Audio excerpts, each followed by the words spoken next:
Bueno, ahora sí, arrancamos. Por favor, los micrófonos muteados. Bienvenidos a todos al segundo módulo del cuarto curso de formación de formadores de la APDH. Este curso es impulsado y propuesto desde la Secretaría de Mujeres, Diversidad y Género de la APDH con la participación de todas las regionales del país. Vamos a agradecer a todas las que participan, a las panelistas que participan hoy, que solidaria y amorosamente nos acompañan. Les repito que las preguntas las vamos a comenzar a realizar por el chat de Zoom. Y el tema de hoy, de este segundo módulo, son los derechos sexuales y reproductivos.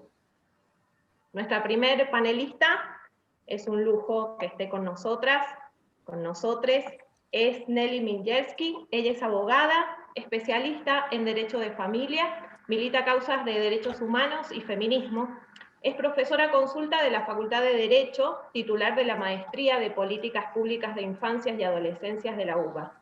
Desde 2017 es también presidenta del Parlamento de las Mujeres de la legislatura porteña. Es integrante del Consejo Asesor del Ministerio de las Mujeres, Género y Diversidades de la Nación, integrante de la Campaña Nacional por el Derecho al Aborto Legal, Seguro y Gratuito, y es redactora del proyecto de ley de interrupción voluntaria del embarazo. Bienvenida, Nelly, y te cedo la palabra. Bueno, muchas gracias. Voy a tratar de transmitir qué son los derechos sexuales y reproductivos, teniendo en cuenta que yo voy a enfocar el derecho a la interrupción legal del embarazo y el derecho a la interrupción voluntaria del embarazo. Nosotros en nuestro país tenemos una legislación que podríamos decir, estoy hablando desde el punto de vista formal, o sea, de la existencia de una ley que reconoce un derecho, que no es lo mismo que pasa con esa ley luego de dictada, cómo se pone en práctica, qué políticas públicas la hacen operativa, o sea, lo que llamamos la eficacia y la efectividad de la ley.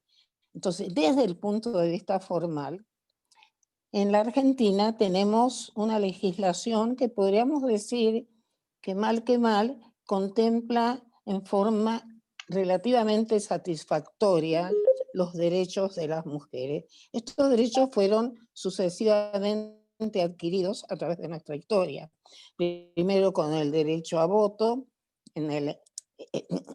bajo la presidencia de Perón, la primera presidencia, fruto de la existencia de una mujer potente como fue Evita, que materializó una lucha que llevaron desde muchos años anteriores otras mujeres, como Julieta Lanteri, como mujeres socialistas, pero lo cierto que ese fue el primer derecho adquirido, porque hasta ese momento, inclusive los derechos civiles de las mujeres tenían muy poco desarrollo y siguieron teniendo poco desarrollo.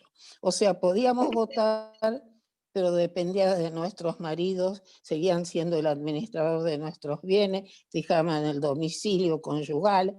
O sea, el delito de adulterio no era lo mismo para el hombre que la mujer. O sea, podemos decir que recién adquirimos nuevos derechos y fueron mejorando toda nuestra situación debido, digamos, después de la dictadura terrible que nos asoló.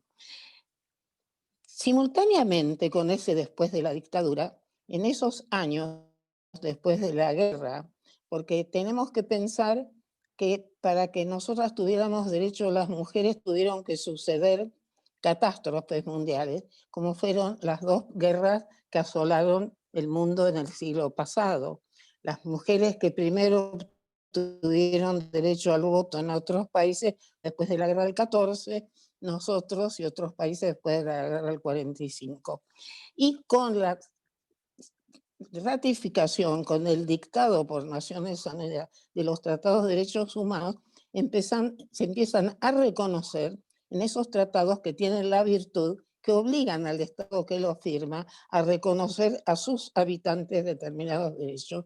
Entonces se dictan ya Marilena me lo ha escuchado decir infinidad de veces, dos de tratados de estos que son esenciales para nosotros, para las mujeres, que son la CEDAW y la Convención de los Derechos del Niño. En la CEDAW ya se nos reconoce, que es en las últimas décadas del siglo pasado, los derechos sexuales y reproductivos, porque con toda claridad nos dicen que tenemos el derecho en el artículo 16 a planificar nuestra vida familiar, o sea, cuándo tener hijos, cómo tenerlos. Y también el artículo 12 se nos reconoce idénticos derechos en todo lo que se refiere a la salud. Recién en la plataforma, en la reunión de Beijing, porque al mismo tiempo que se van firmando tratados, también se hacen reuniones donde en Beijing por primera vez en el año 1995 aparece una división y un reconocimiento de algo que nos había sido vedadas durante siglos, que es el derecho al goce. Se separa la sexualidad de la reproducción. Entonces, ¿qué más historia tenemos para relatarle? Y además me gusta decirlo porque a veces nos atacan a quienes propiciamos la intervención voluntaria del embarazo como si trajéramos alguna novedad, cuando nosotros tenemos el Programa Nacional de Derechos Reproductivos, más o menos del 2002, 2003, no me acuerdo bien la fecha, y la Ley 418. Y esto lo digo porque, por ejemplo, tanto en la Ley 418 como en el Programa Nacional, en medida diferente, pero con igual efecto, se habla ya que el derecho a los, valga la redundancia, a los derechos que da la Ley 418, o sea, provisión de anticonceptivos, educación, prevención. ¿Quiénes son los sujetos que pueden reclamar esos derechos desde la edad fértil? La edad fértil puede ser 11, 12, 13 años. Entonces tenemos que, y lo mismo en el programa nacional, que nos habla de 14 años y nos dice también de que menor de 14 años puede comparecer no solamente con su progenitor responsable, sino con un adulto mayor acompañante. Entonces, es importante, todas estas leyes nos costaron mucho. La ley 418 había actividades en contra iguales más o menos a las que hay ahora por los antiderechos. Yo concurrí, fuimos un día a Mendoza por ligadura de trompas, otro tema que posiblemente van a tratar hoy, y se rompieron vidrios, no pudimos hablar, es la primera vez, la única en mi larga vida, en que fui a un lugar, viajé, volví, sin poder tomar la palabra, porque una organización férrea de antiderechos, estaban desde toda la noche sacando número para intervenir en la audiencia pública, tantos que hubo heridos inclusive.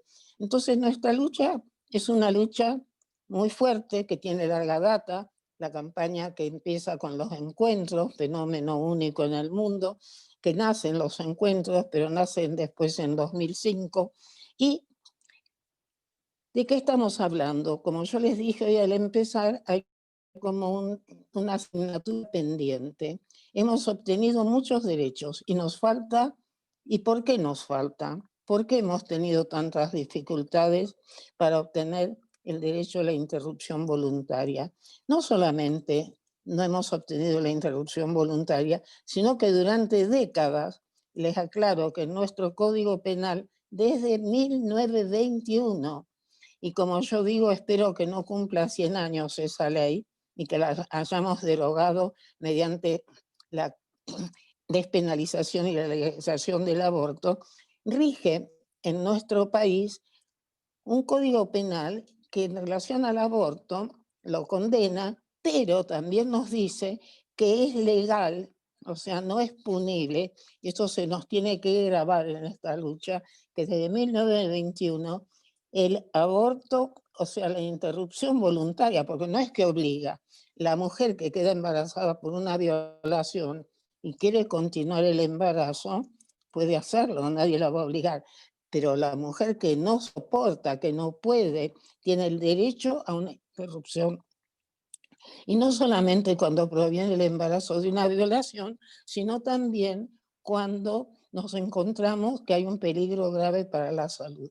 Este artículo que rige desde 1921, fue modificado en cierto modo durante los 2 periodos de gobiernos militares que hemos tenido, entre tanto el de Onganía y el de Videla, en los cuales se aclaró, porque no voy a entrar hoy, no vale la pena ya lo aclaró el fallo FAL, porque de la redacción algunos querían impedir, interpretándose en contra de los derechos de la mujer, que de la violación siempre que se tratara de una mujer incapaz.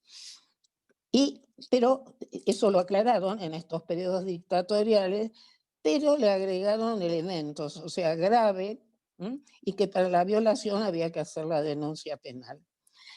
Todas estas normas quedan derogadas y se vuelve, cuando retornamos a la democracia, no nos dimos cuenta que en ese momento se podía haber mejorado, por lo menos la ley, se retoma la misma redacción desde 1921.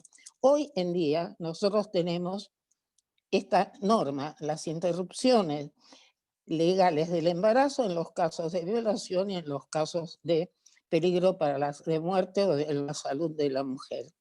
Ahora, estas 2 legalizaciones fueron desconocidas por los jueces y por los médicos durante décadas. En todo el siglo pasado no nos animábamos a pedir esa autorización porque los médicos decían si es legal, no le va a dar. Los médicos decían, no, si no tiene una autorización del juez, no lo hacemos, y el juez decía, ¿para qué me va a pedir una autorización si es legal? Eso era lavarse las manos y someter a las mujeres a acudir, y por eso la única solución para las mujeres, aún en esos casos de peligro en la salud o de violación, acudieran a los sistemas clandestinos, con las consecuencias terribles de muertes que hemos tenido y que hemos tenido durante internaciones por complicaciones post-aborto, de casi de 70.000 casos por año.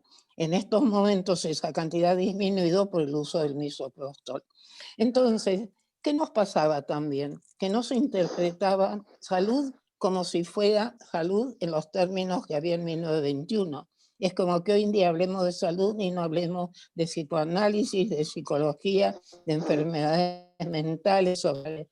Entonces, nuestra lucha ha sido en 2 flancos. Uno, lograr la interrupción voluntaria del embarazo, la despenalización, y mientras tanto que se interprete las interrupciones legales del embarazo en los términos salud, tal como lo señala la Organización Mundial de la Salud, o sea, salud mental, social, o sea, un tema de salud integral, y en peligro o riesgo para la vida o la salud como una posibilidad. O sea, que tal circunstancia, un embarazo, me puede trastornar, me puede cambiar mi proyecto de vida. O sea, en un sentido amplio y en un sentido que tiene más que ver con la ciencia. Entonces, a esos efectos se decidió, se pensó que, atento al miedo que tenían los médicos, si se elaboraban protocolos, que no es una ley, el protocolo es como un acto administrativo, no necesita ir al Congreso, donde, como en muchas cuestiones de la salud, se regulan determinadas prácticas. Ese protocolo, todos sabemos que en el gobierno anterior, el primer gobierno kirchnerista, el Ginés, dictó un protocolo que tuvo muchas vicisitudes y que no es otra cosa que poner dentro de un compendio distintos derechos que tienen la ley de asistencia del paciente, la ley de medicina, la Convención de los Derechos del Niño, el Código Civil. O sea, no es que innova, es nada más que alguien dice, mire señor, esto hay que hacer así, el concepto de salud es este, esto se hace en relación digamos, a todo lo que tiene que ver con objeción de conciencia, pero también el hecho de recurrir a estos protocolos tuvo el inconveniente que muchas provincias eligieron tuvieron como la oportunidad incorrecta e ilegal de poner más límites. El Código Penal, y eso lo ha dicho el caso Fal, que es un caso paradigmático, donde la Corte en el año 2012 fijó pautas para que realmente esta legalización que teníamos de 1921 fuera efectiva. Dijo, no es posible decir que las mujeres, si son capaces, entonces son violadas y no pueden hacerse un aborto. Es una discriminación absurda. O también es decir que las mujeres consentimos en la violación. Entonces, o asumir un argumento de tipo eugenésico. Y también señaló que para la violación no hace falta nada más que una declaración jurada simple realizada ante el médico tratante. Entonces, con este protocolo se fue ahora con la vuelta iba a decir la vuelta de la democracia, perdón, en la segunda vuelta, podríamos decir, con este nuevo gobierno, en el mes de febrero se revivió este protocolo que ya lo había presentado el ministro anterior de Macri, secretario de Salud, y Macri lo vetó. En realidad es prácticamente el mismo, y nos encontramos ahora con una política en Cava y en algunas provincias en las cuales realmente se empezó a respetar la ILE. En Cava se han realizado el año pasado, en un año, 8.000 intervenciones de interrupción legal del embarazo. O sea, hay una política diferente. Pero esto, ¿qué quiere decir? Que por eso no necesitamos la ley que despenalice y legalice el aborto. No es así.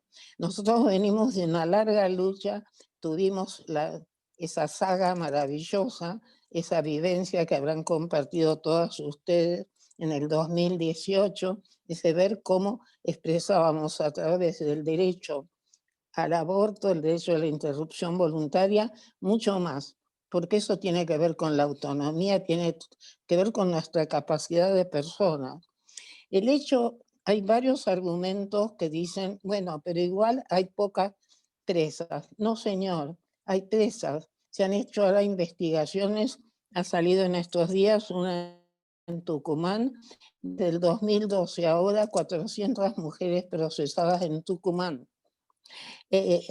Acaba de salir un libro que dicen que tengo un bebé, que lo recomiendo.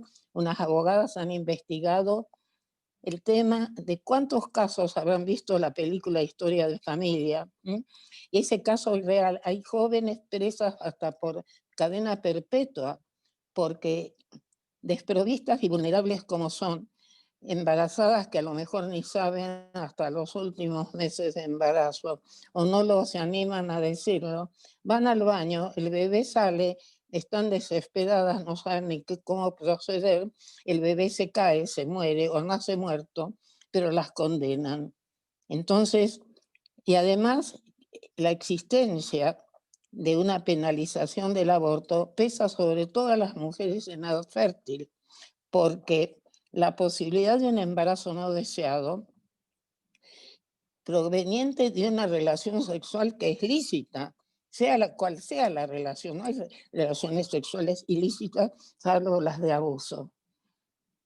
Pero entonces, que una mujer, por algo que es imprevisible, por la causal que sea, quede embarazada y se vea obligada a o aceptar algo que no está previsto en su destino ni en su propósito, a tener hijos que ya no puede mantener o que le cambia su proyecto de vida, o bajo el otro camino es realizar un acto ilícito. Entonces eso pesa sobre todos y pesa particularmente sobre las mujeres más desprotegidas de nuestro país, más vulnerables, que no tienen educación, que no tienen prevención, que la sociedad no las contiene, falta políticas públicas. Esas mujeres son las que aparecen muertas, son las mujeres que tienen complicaciones post-aborto, que quedan a lo mejor sin útero para toda su vida.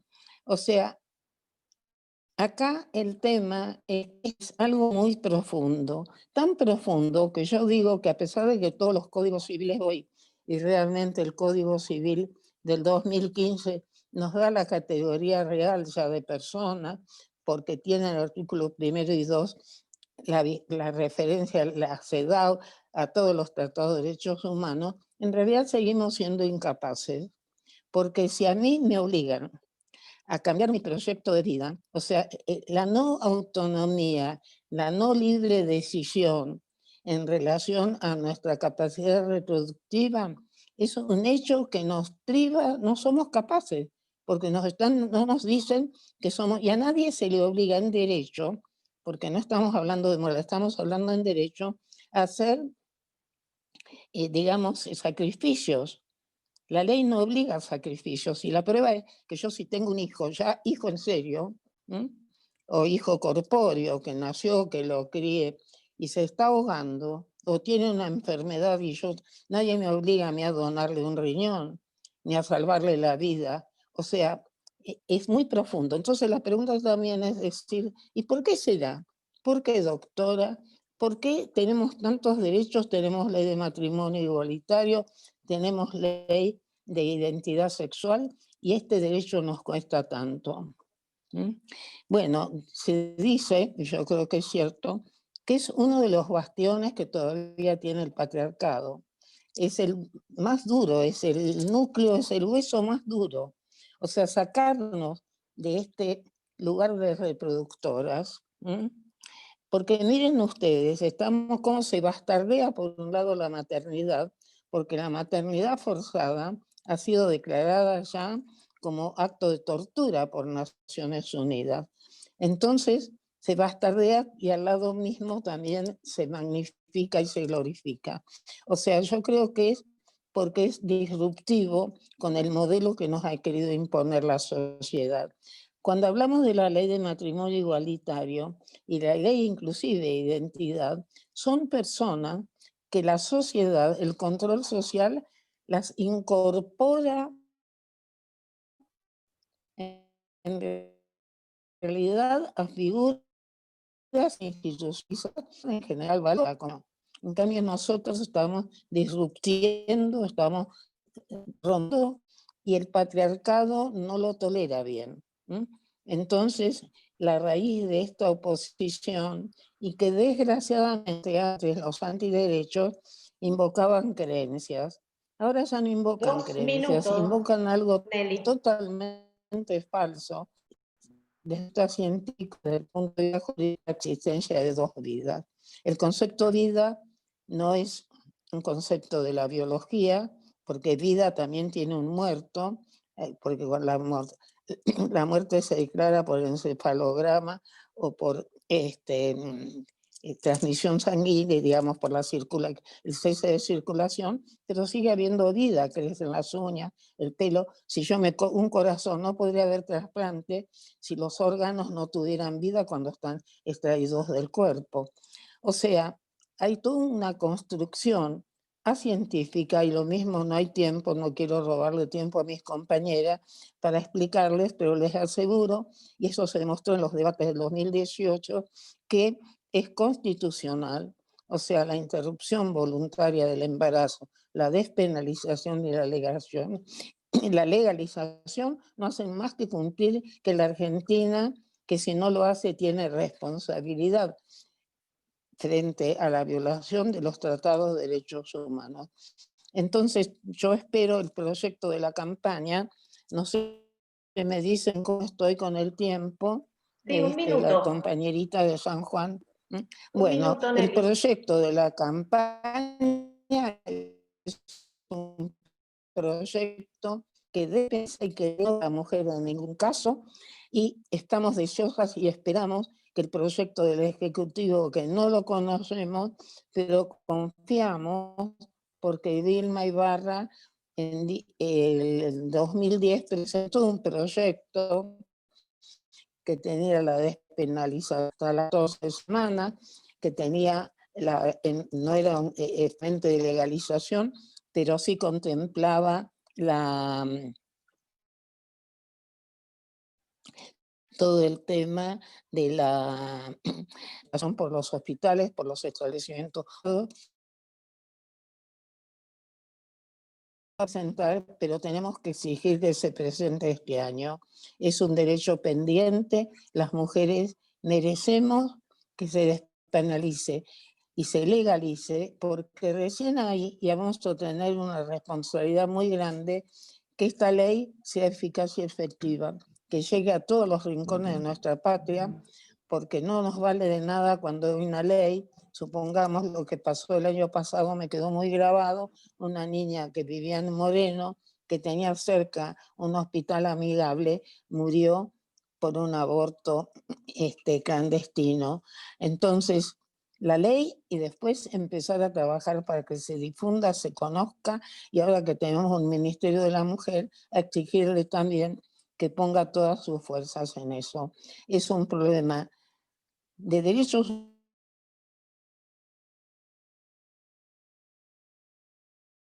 la Argentina, y le agradezco a la pediatra esta posición. Son una especie de cumplimiento de obligación a que es el camino para que las mujeres tengan un mejor vivir. Muchas gracias. Muchas gracias. Gracias, Nelly, por tu participación.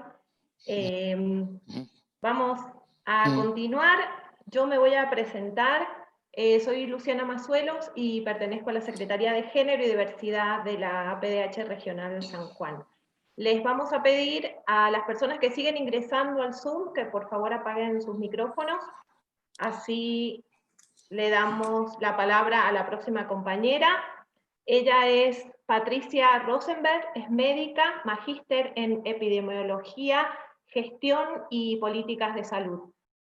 Doctorada en salud colectiva, es docente investigadora de la Universidad Nacional de Lanús y directora de la carrera de especialización en gestión en salud. Asesora del Ministerio de Salud de la Nación en la Secretaría de Equidad en Salud. Te doy la palabra ahora, Patricia. Bueno, muchas gracias, Luciana. Siempre es un lujo escucharte, Nelly. Me pongo de los dos lados, porque son de las compañeras que nos nutren el alma, la cabeza y las ganas de luchar. Te escucho muchas veces y siempre me da muchas más ganas de escucharte cada vez que te escucho, así que es un lujo para mí compartirnos, aunque sea cuadraditos en el Zoom, Nelly. Yo digo, después de tanta presentación de título en salud, quiero como compartir con ustedes en estos 20 minutos, y después por supuesto podremos seguir con las preguntas si las hay, cómo los derechos sexuales, reproductivos o no reproductivos, se meten en el mundo y en el campo de la salud, y cómo desde el campo de la salud, además del que pertenezco, nos metemos en el mundo de la sexualidad de las personas. Y esto me parece que no es menor. Nelly contaba a lo largo de la historia la cantidad, por supuesto, de hitos históricos y de hitos biográficos que tienen que ver y que están vinculados con el acceso a derechos sexuales, reproductivos o no, y cómo en un momento de la historia no hace tanto se empezó a hablar de la sexualidad y a separar el goce de la reproducción, y esto es un fenómeno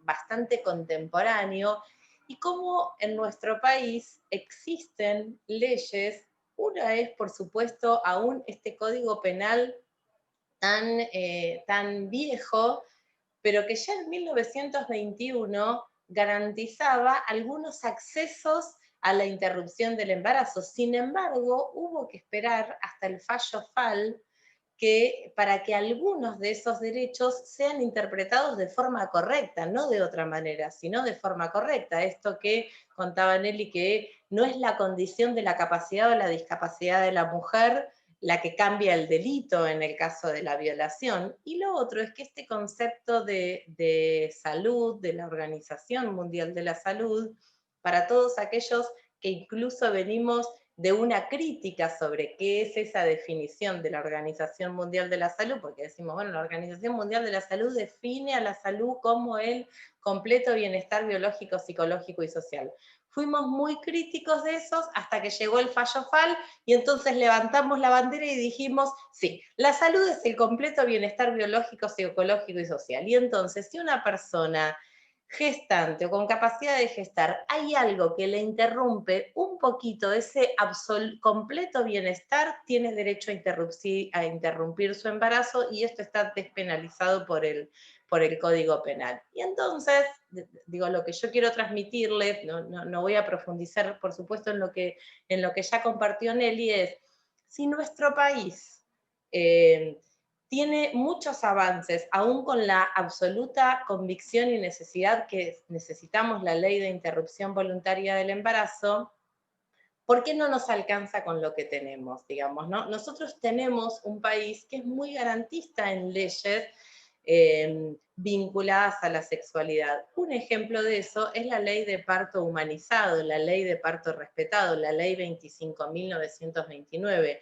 la ley de protección de los derechos para la prevención y la erradicación de la violencia contra las mujeres, que tiene un apartado que es la violencia obstétrica, especificado y estipulado, y habla de que la violencia obstétrica es aquella violencia ejercida institucionalmente por el personal del equipo de salud. Ahora, esa ley existe, la ley 25.929, que habla de cosas tan absolutamente sencillas y cotidianas como que, yo lo voy a hablar en términos de mujer porque es así como lo habla la ley, digamos, nosotros vamos a hablar todo el tiempo de personas con capacidad de gestar, pero digo, me parece que es también interesante ver hasta los tiempos que cambian. Esta ley que nosotras le decimos ley de parto respetado, ley de parto humanizado, en realidad se llama ley de los derechos de los padres y los recién nacidos. No habla ni del parto humanizado, ni del parto respetado, ni de mujeres, ni de madres, ni de personas con capacidad de gestar.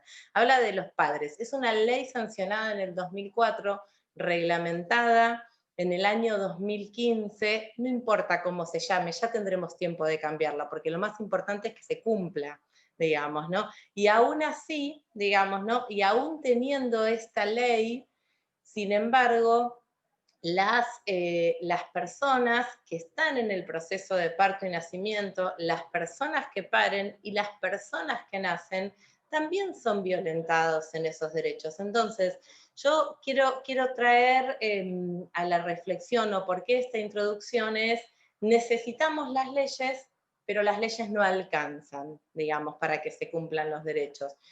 Sobre todo vinculado al mundo al que pertenezco y al que, como muchas y muchos colectivos, queremos transformar, al mundo de la salud, ¿no?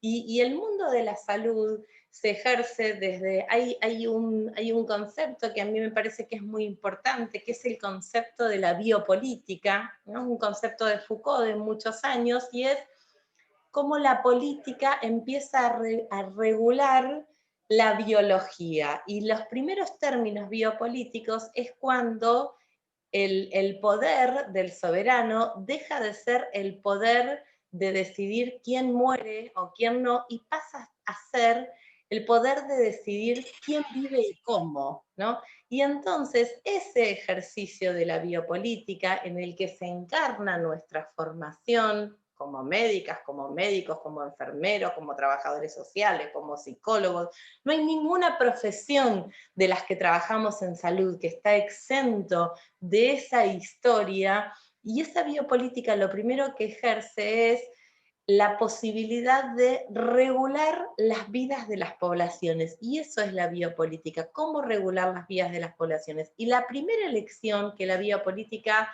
ejerce es meterse en el mundo reproductivo y meterse en el mundo de las mujeres, y entonces aquellas políticas que vienen a transformar, y por supuesto a cosas que también estamos de acuerdo, que es que no se mueran ni las niñas, ni los niños, ni las mujeres, ni las personas gestantes de cosas que no tienen que morirse, también vienen a decidir entonces cómo es la crianza, cómo es la alimentación, cómo parir, cuántos hijos tener, qué métodos anticonceptivos utilizar. Lo de métodos anticonceptivos, en un paréntesis muy chiquitito, digamos, tenemos DIU, pastillas anticonceptivas, implante, pastilla del día después, inyecciones anticonceptivas, diafragma, todas esas referidas al cuerpo de una mujer y preservativo, digamos, ¿no? Digo, es 14-1 la balanza, la posibilidad reproductiva de una mujer, incluso en números, es infinitamente menor a la de un hombre en términos de sexo, en términos de género. Sin embargo, los métodos anticonceptivos están pensando en la regulación sobre el cuerpo de la mujer, porque además el preservativo no tiene ni siquiera un cuerpo de un hombre, es un objeto externo, digo, para pensar cómo todos estos condicionantes nos condicionan también a quienes trabajamos en salud. Entonces, por un lado venimos de un poder ejercido de biopolítica y por otro lado también nuestra formación, que no es una formación facilitadora, pero no es que nos forman demonios. Yo siempre insisto con lo mismo, porque además yo no me fui del campo de la salud, digamos, yo sigo intentando transformarme y transformar nuestras prácticas desde adentro de ese campo. Tampoco tuvimos una formación para garantizar derechos. A nosotros nos formaron, en el mejor de los casos, para brindar servicios. Los servicios, ¿sí?, que considerábamos que debíamos formar. Y entonces existen programas materno-infantiles que buscan anticoncepción, crianza, control de embarazo, control de niño sano, pero nunca estuvimos formados para garantizar los derechos, aun cuando esos derechos y esas convicciones sean distintas a las que los que tenemos que garantizarlas los hacemos, que es corrernos de nuestro lugar de poder y de nuestro lugar de hegemonía. Este ejemplo que daba Nelly, que sucedió hasta el año 2011, que es una mujer violada, discapacitada en aquel momento, viene a pedir la interrupción del embarazo porque la asiste en todo su derecho y hay que preguntarle al juez. Y el juez demoraba mucho tiempo, además, en responderle al hospital o a la clínica que no tenía que decir que sí porque eso era legal. Para cuando eso ya sucedía, ya no existía posibilidad real, a lo mejor, de hacer una interrupción en términos de seguridad. O pasaba otra cosa, que era convencer a esa persona embarazada que siguiera adelante con su embarazo, que es lo que también sucede hoy.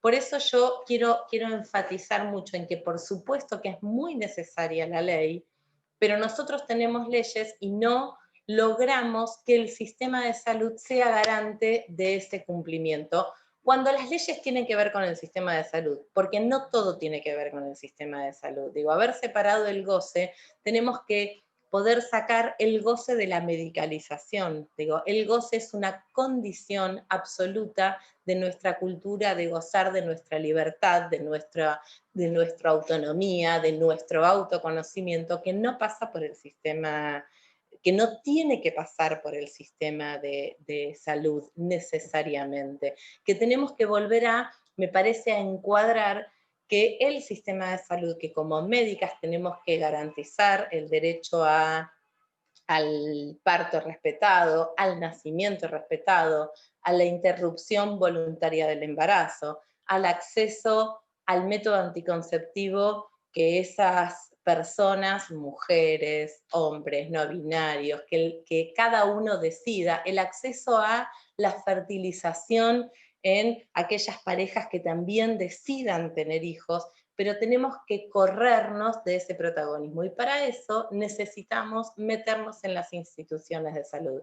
Por supuesto que esa oleada del 2018 felizmente también nos transformó a las trabajadoras y a los trabajadores de la salud, digamos, ¿no? Todo esa ola verde, esa marea verde, ese transformar, esa revolución de las hijas, la forma en que querramos llamarnos, también es la revolución de nuestras propias hijas y también nos interroga, nos pregunta, pero aún así no transformamos del todo las prácticas y todos tenemos casos de personas que fueron a parir y en el marco, por ejemplo, ahora del COVID no las dejaron estar acompañadas, o que en el marco del... Y esto atraviesa a todas las clases sociales. Por supuesto que si son mujeres, que si son más pobres, las atraviesa peor.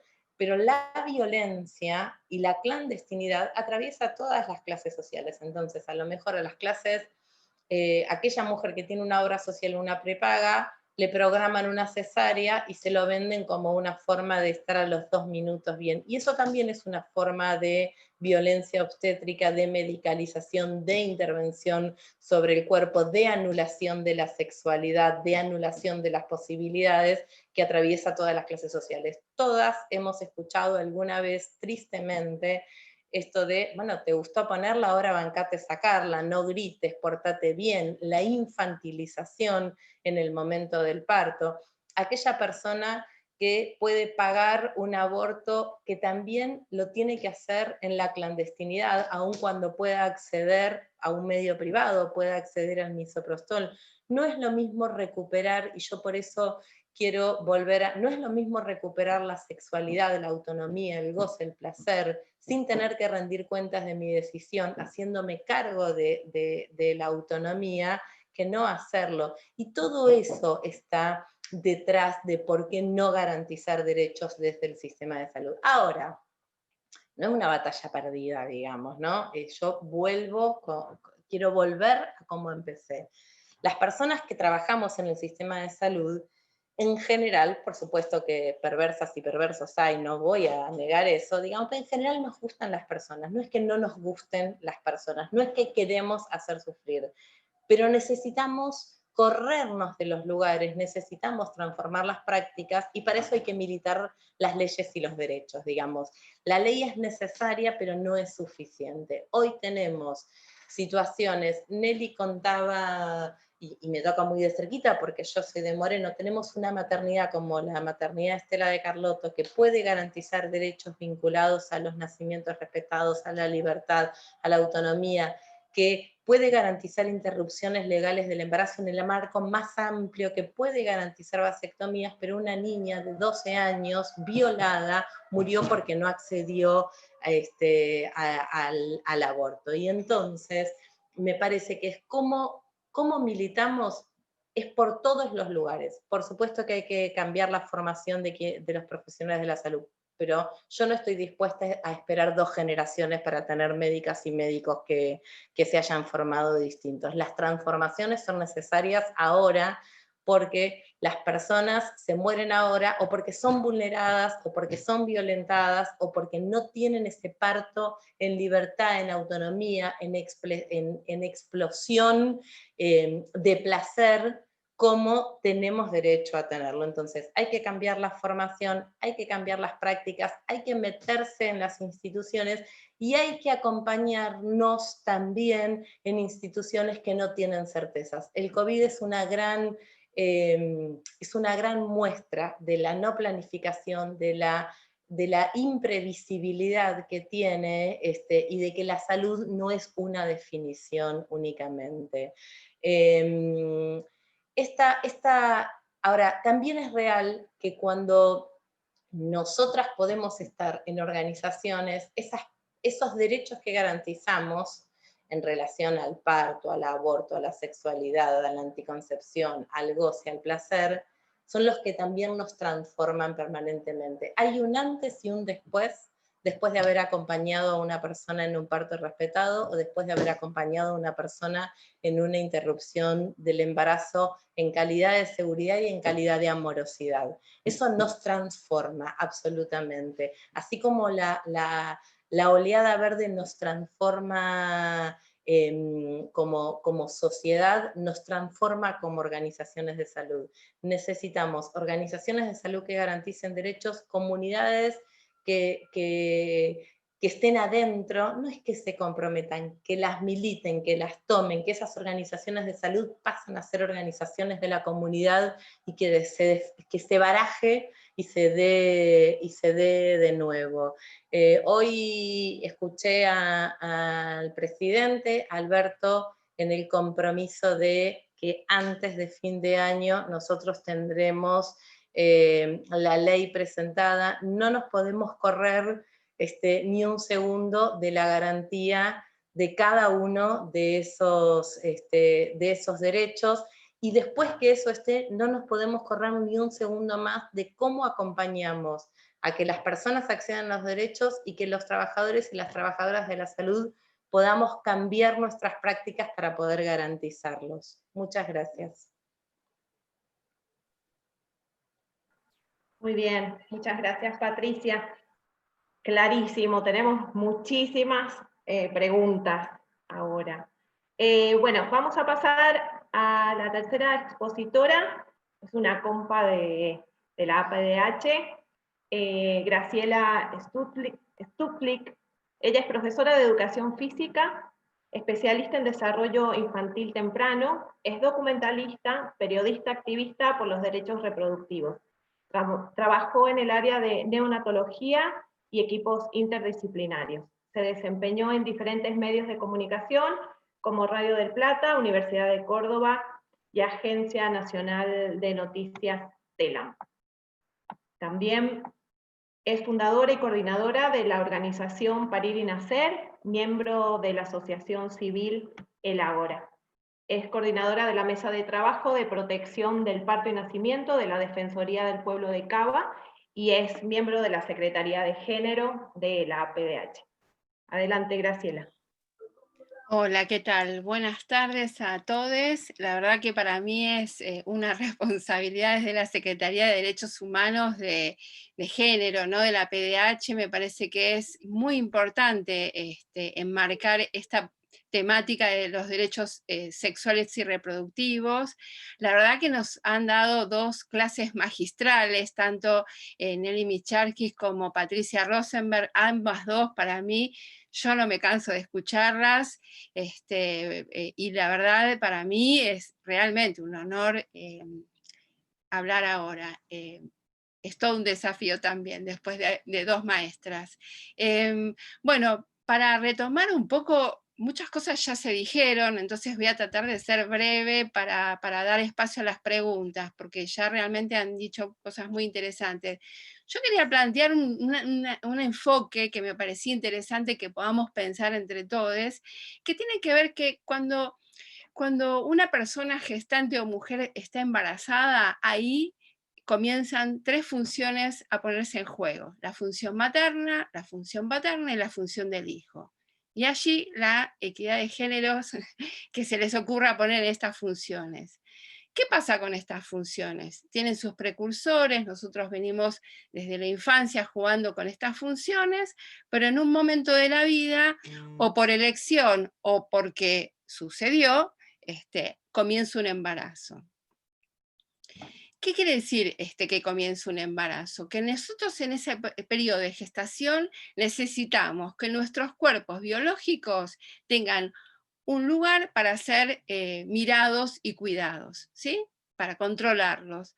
Y aquí empieza el primer paradigma. Hoy hablaron claramente cómo la pandemia puso en blanco y negro las dificultades que tenía una mujer para ir a revisarse. Simplemente eso, para hacer sus controles.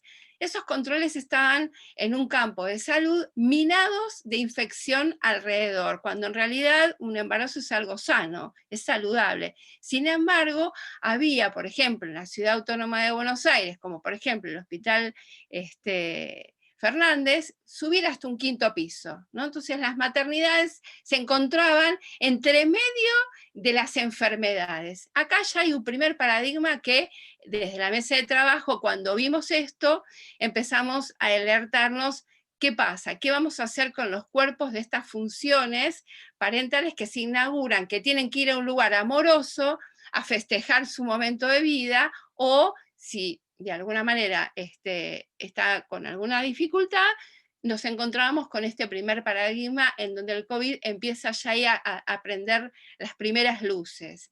Entonces, aquí nos encontramos con las leyes que nuestras compañeras hablaron antes sobre la salud sexual y reproductiva. Me acuerdo en el 2000, ya ahí empezaba a ser comunicadora y toda la solidaridad que teníamos como para que apareciera la primera ley de salud, que era la educación sexual, la famosa educación sexual, que cualquier niña en temprana edad pudiera saber qué es su cuerpo sexuado, y que pudiera gozar de ese cuerpo, ¿sí? Y a partir de esa posibilidad, que el aborto sea el último camino, que es lo que todas las feministas deseamos. El aborto lo queremos como último recurso, no como otra cosa que muchas veces se nos achaca, digamos, ¿no?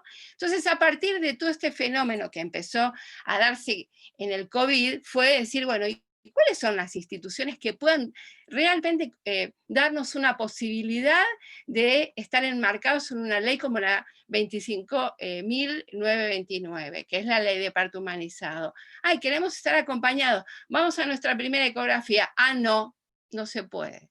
Entonces, ahí empiezan las primeras vulneraciones al pie del cañón, y a ver cómo se generaba un entramado para que esa mujer o persona gestante que decidía hacer esos controles tuviera esas seguridades. Y esas seguridades son y deben ser respondidas por los sistemas de salud, sean cuales fueren estos sistemas. Y un Estado ¿qué necesita una mujer para salir a poder cuidar su cuerpo, o una persona gestante? Estar protegida, nada más que eso.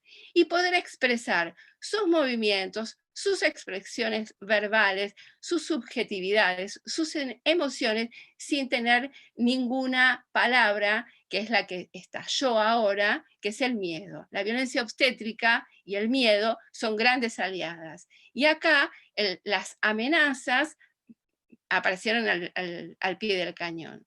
Ahora, ¿qué enmarca? ¿Por qué estas violencias? Porque sabemos que violencias, hay distintos tipos de violencias, desde la más sutil de la palabrita además, hasta una interrupción de la vida de una persona, como fue hace poco, este año, estamos trabajando en un caso donde la madre y la bebé perdieron la vida por no tener los derechos reproductivos al pie de su vida, ¿no? De su gestación. Entonces, ¿qué pasa en este punto? ¿Cómo es esta protección? ¿De qué protección estamos hablando? Bueno, en ese punto, hace unas semanas, desde la organización hicimos un seminario que realmente fue muy interesante, porque una de las cosas que se planteó, y que es una mujer que es como Bárbara Harper, que es una mujer que ha viajado por todo el mundo, lo que se ve es que hay una tendencia cada vez más grande a las intervenciones y a los desvíos de los partos a partir de intervenciones innecesarias, ya sea como estudios, como también, como acaba de decir Patricia, las cesáreas innecesarias, que son las más peligrosas. Sabemos que las cesáreas innecesarias aumentan la mortalidad materna. Esto está estudiado en Estados Unidos, en muchas partes del mundo, en Europa. Sabemos que las cesáreas innecesarias aumentan la maternidad. Sin embargo, cada vez la tendencia en el mundo es a que las cesáreas estén cada vez más en aumento. Ayer también, bueno, ¿y qué dijo esta Bárbara Harper? Me pareció interesante. El feminismo es la que va a poder dar respuesta, y viene batallando, y en la Argentina, que sabemos que la Marea Verde abrió una ventana al mundo muy interesante sobre cómo cambiar estos paradigmas. Me parece que son paradigmas. Tenemos leyes hermosísimas, como la de parto respetada. Si uno la lee, la verdad, si se cumpliera esa ley, esa normativa, lo mismo que la violencia hacia las mujeres, es otra ley realmente impecable. Sin embargo, a la hora de un manifiesto ponerlo en la práctica, ya la cosa ahí cambia, y tenemos que avanzar mucho en relación a esto. Entonces, lo que nos plantea este nuevo paradigma, porque parecería que es nuevo, es el patriarcado médico hegemónico. El patriarcado médico hegemónico lo que empuja es a ponernos a nuestros cuerpos como máquinas reproductoras. ¿Qué vas a ver el patriarcado médico? ¿Qué es? ¿A qué hora vas a parir? ¿Dónde vas a parir? Y te lo pueden decir con la mejor sonrisita, pero te va a decir dónde, cómo y a qué hora. Y si tienen partido de fútbol, peor todavía. Entonces, en ese marco es a donde la mujer atraviesa la experiencia de quedar embarazada y de parir. Entonces, Las redes sociales, por suerte, han avanzado mucho y hay infinidad de redes sociales donde muchas organizaciones, como Parir y Nacer, pero hay muchas que vienen tratando de, y ahí viene todo otro tema, que es la comunicación a la cual yo me dedico también, es anda a hacer una nota en la agencia Tela sobre temas reproductivos. Bueno, en la Semana del Parto Respetado sabías que la maternidad de Carlotto, que yo tuve el placer de caminar y de ver el sueño posible, digamos, donde Patricia Rosenberg, muy humilde hoy, la puso al desliz, sé que la maternidad de Carlotto fue posible porque dos mujeres, una fue Patricia, cabalgaron y caminaron tocando puertas en ministerios de salud para poder construir ese sueño, que a veces, en algunos casos, hay gente que todavía la llama como caprichito. Sin embargo, desde mi punto de vista, los derechos son exigibles y las inversiones en salud y en los cuerpos reproductivos no son gastos, sino son inversiones. Y sabemos muy bien que esas inversiones traen muchos menores costos a la hora, esto lo trajo el estudio muy interesante José Vilizán, como la economía, si vos le invertís en la salud, vas a dejar de gastar un montón de plata en lo que tiene que ver con las intervenciones de cesárea, de quirófanos, de sala de parto que no tienen sentido, porque realmente cuando uno camina a la maternidad de Carlotto lo que ve es algo sencillo. La desmedicalización se ve ahí, la foto está, y entonces quiere decir que esto es posible. Otro fenómeno interesante que me parece que para mí parir es un acto político, por eso me parece muy bien antes cuando vos lo planteabas, Patricia, este acto político requiere de que esta desmedicalización y este cambio de paradigma lo estamos atravesando con, por lo menos mi experiencia es con dos ministerios sumamente interesantes, el Ministerio de las Mujeres de la Nación y lo que viene trabajando la provincia de Buenos Aires, que es hace poco, no sé si están enterados, pero la ley de parto respetado fue adherida por la provincia de Buenos Aires. Miren qué interesante, la provincia de Buenos Aires ha cambiado su nombre, se llama la nueva funcionaria Sabrina Balaña, que ya el cambio de nombre, de función, que ya no es como es la directora de maternidad e infancia, sino de equidad de género, ya ahí empieza a atravesar este paradigma desde el feminismo y atraviesa una perspectiva de género que, en el mejor de los casos, porque esto está haciendo hoy y aquí y ahora, se están armando foros sobre parto respetado para que las localidades se involucren en esta transformación. Entonces me parece que aquí el campo político y el camino que viene haciendo la marea verde de atravesar y entrar a diputados, entrar con leyes como la de también otra protectora nuestra para el parto respetado son las obstétricas. Bueno, obviamente que el patriarcado hegemónico no quiere saber nada con estos cambios, no quiere nada que las parteras puedan recetar, fíjense ustedes, el tema de salud sexual y reproductiva, no, en manos de las parteras no pueden estar, y mucho menos los partos, digamos, ¿no? Hoy, acá en salud de Cava, en privado, vos haces todo tu recorrido y al final tal vez conoces la partera, como muy al final.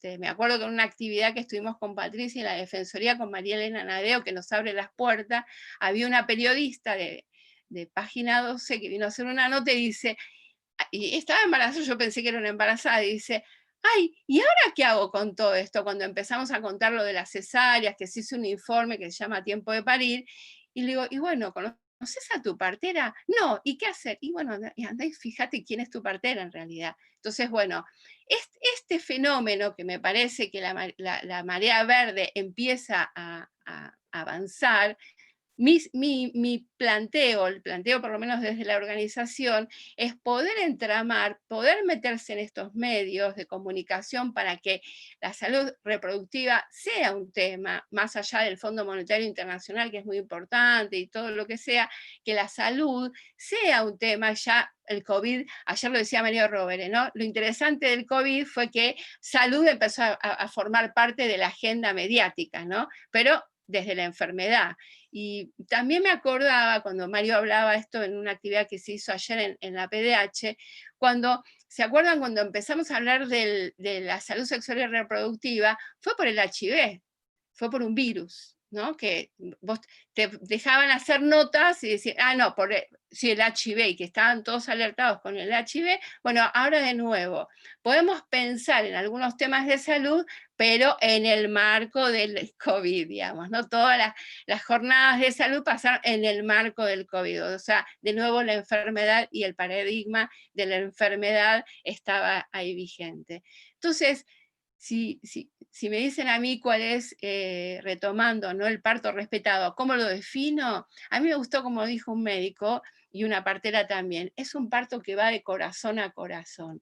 Esas conexiones que requieren escenas amorosas, esas conexiones que tienen que ver con nuestra sexualidad. Hoy una mujer, si quiere poner su bebé pecho a pecho y contacto piel a piel, que es algo que hasta mismo en la Cerdá acababan de dar hace poco una conferencia, me pareció que ya es un tema, digamos, no nuevo, que tiene que ver con el parto natural y toda la inmunología que tiene ese bebé cuando sale por ese parto vaginal, y la conexión Wi-Fi. Yo digo que nosotros tenemos un Wi-Fi interno, ¿no? Ese contacto piel a piel, ponernos a nuestro bebé pecho a pecho. El COVID se hizo como algo, como un lujo, estar acompañadas, no, bueno, tenés que conversar mucho, fijarte qué institución sí, qué institución no.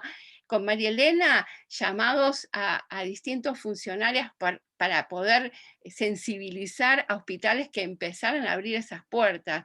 Realmente es un camino de la mesa de trabajo que viene como trabajando la posibilidad de conversar con instituciones, la separación de los binomios. Empezaron a separar ahora las madres de los bebés. Es algo que era impensable, y bueno, ahora la mamá que tiene COVID, bueno, va a la sala de internación COVID y el bebé queda en neonatología. Esto está pasando todavía hoy, acá por lo menos en la ciudad de Buenos Aires.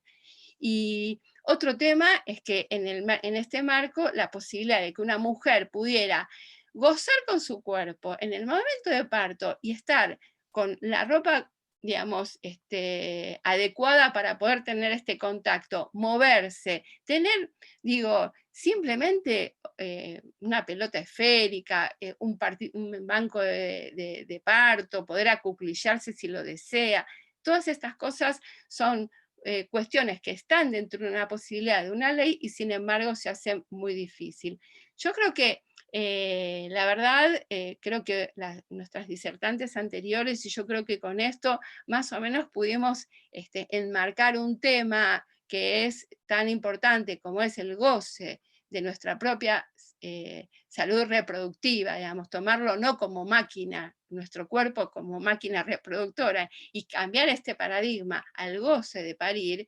Bueno, me parece que todavía el feminismo tiene una tarea pendiente como para seguir profundizando y sacarnos de ese lugar de las mamitas, ¿no? Del médico patriarcado que te pone en la mamita, y empezar a ponernos en ese lugar que yo creo que ha comenzado y que es muy fuerte, y que nuestras hijas, porque yo ya estoy, hace poco fui abuela, nuestras hijas ya tienen mucha más claridad de lo que quieren, y los adolescentes más todavía. Así que mi anhelo es que el tiempo de parir y el tiempo de nacer son nuestros derechos. Los estados y la sociedad en su conjunto tiene que dar un lugar protegido para que entonces esto sea no un anhelo, no un deseo, sino una realidad, y lo antes posible. Así que bueno, yo les quiero agradecer muchísimo, creo que ya estoy en tiempo, así podemos dar espacio, porque yo también vi que había un montón de preguntas y me parece más lindo el intercambio. Así que bueno, muchas gracias.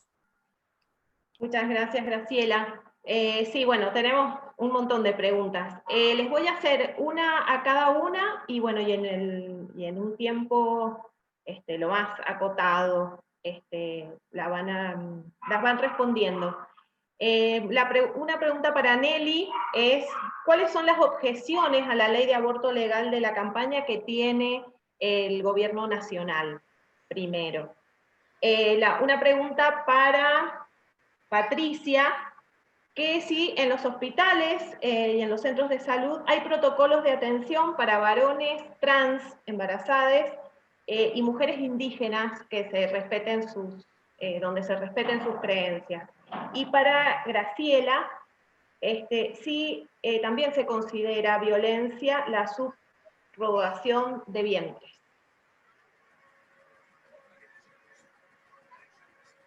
Nelly, ¿está? Hay un micrófono abierto, pero no sé si está. Bueno. No, en relación el gobierno no hace objeciones al proyecto de la campaña. Lo que ha planteado el presidente es que no consideró oportuno, por las condiciones en que se encontraba con todo el tema de la pandemia,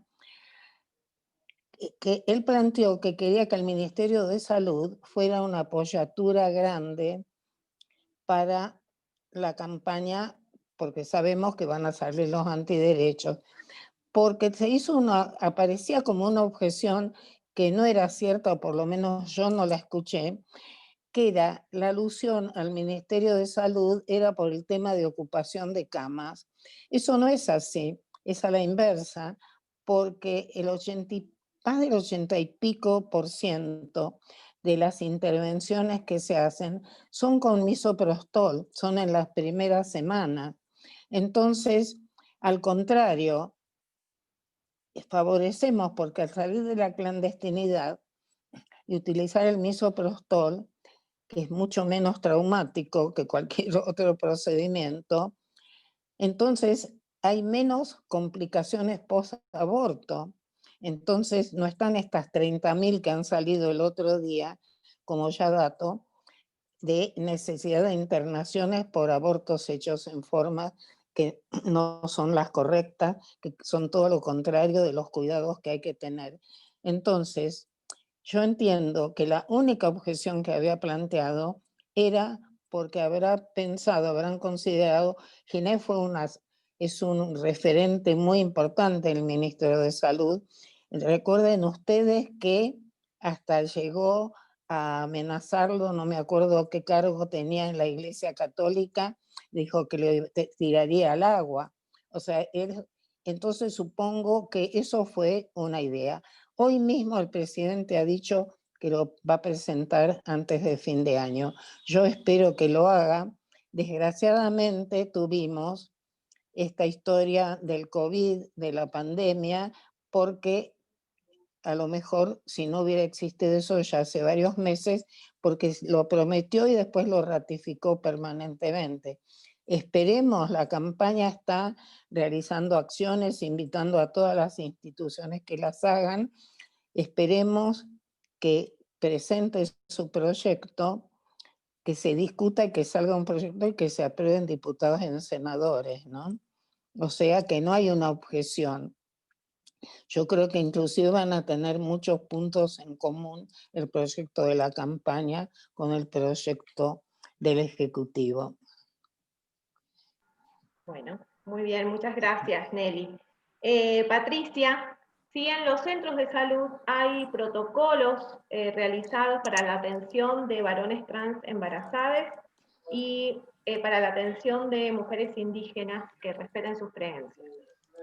Sí, hay una cosa previa que tiene que ver con la ley de parto respetado en su primer artículo habla de las pautas culturales, digamos, ¿no? Habla de las pautas culturales, no habla de las mujeres indígenas en particular, pero habla de las pautas culturales, que a mí me parece que ese es un muy buen punto para arrancar, porque además la ley del parto respetado no habla solo de los partos institucionales, digamos, habla del protagonismo del parto y de la recuperación del parto en la mujer y de quién acompaña el parto, digamos, ¿no? Me parece que es interesante cómo tomar esto, digo, para muchas mujeres de diferentes culturas, para muchas mujeres, quien acompaña el parto en general es otra mujer, ¿no?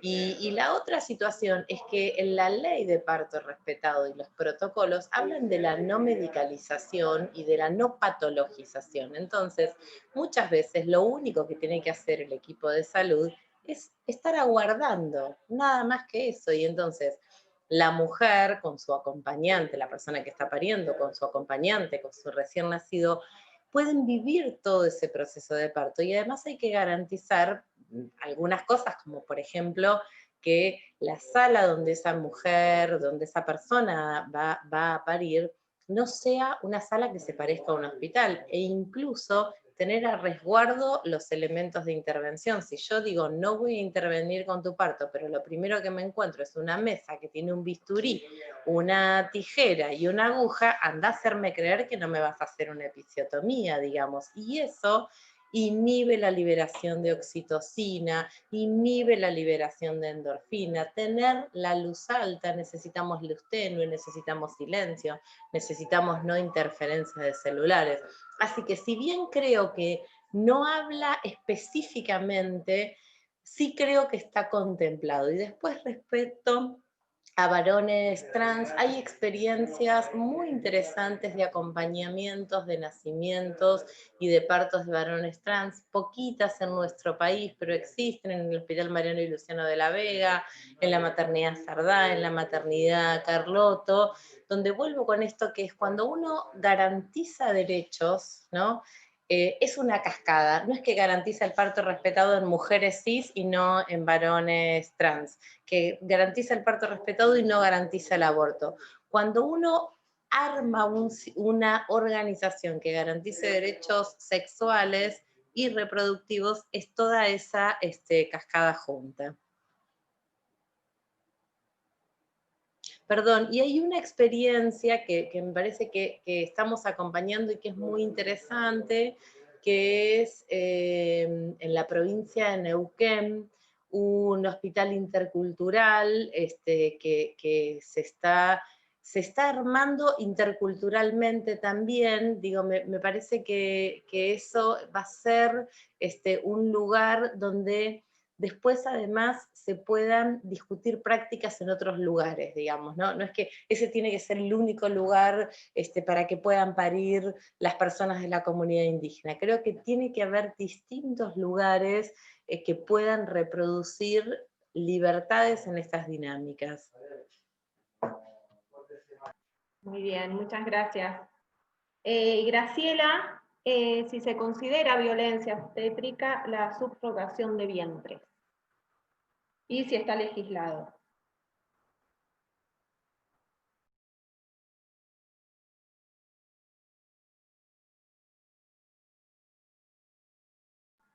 Graciela, ¿me escuchás?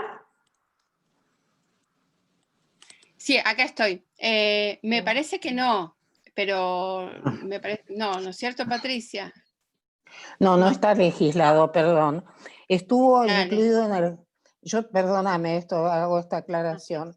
Yo formé parte de la comisión redactora del nuevo Código Civil y habíamos puesto, y justamente trabajé en el tema de filiación, y habíamos incluido, porque nos habían dicho, digamos, los que no, cuando nos encargaron ese trabajo, trabajo honorario, quiero aclarar, ¿no? Y redactamos, pero al tiempito enseguida vino, digamos, un acuerdo, no sé con quién, la comisión, porque ahí estaba Elena Hayton, Lorenzetti, que eran los dos de la corte, y Aida Kamelmacher, que son los que más o menos, no es que nos censuraron, pero al principio dijeron que tomáramos el tema, se legisló en la forma más acotada posible y después se eliminó. No hay ley. Lo que pasa es que se está haciendo mucho y hay casos, muchos casos ya, en los cuales se fue a la justicia después para que se reconociera el vínculo de los que, digamos, el no vínculo de la gestante y sí el vínculo de los que encomendaron la subrogación y se les reconoció. Y perdón, Perdón una la cosa, interrupción. no, me parece que era muy atinado. Digo, quiero compartirles como también el acompañamiento a unas familias, esto, digo, como no está legislado, no es ilegal, pero cambia prácticas, digamos. Nosotros nos tocó acompañar en la maternidad a una mujer que le prestaba su útero a su amiga, con una ovodonación y con un espermatozoide de su pareja, y ella prestaba el útero, y en este planteo a la maternidad de inicio, porque lo que sí pudimos hacer entonces, sin que esto implicara ninguna cosa ilegal, porque por supuesto el certificado de nacimiento tiene como nombre de la madre a quien parió a ese bebé, y después es todo esto legalmente de desafiliación, digo esto que cuenta Nelly, pero que sí desde el sistema de salud lo que pudimos hacer, por ejemplo, es que el contacto piel a piel, ese bebé pudiera hacerlo con su madre, ¿no?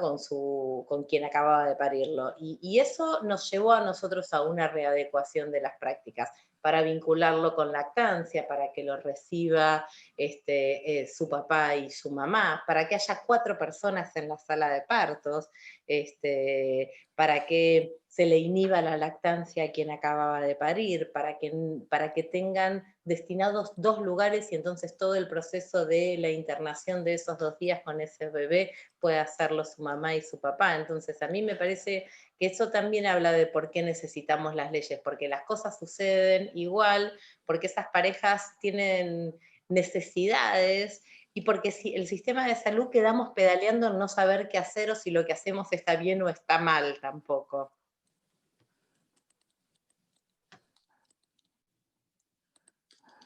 Graciela, ¿querés hacer un aporte? Porque también sobre el tema han preguntado si esto no es mercantilizar el cuerpo de las mujeres.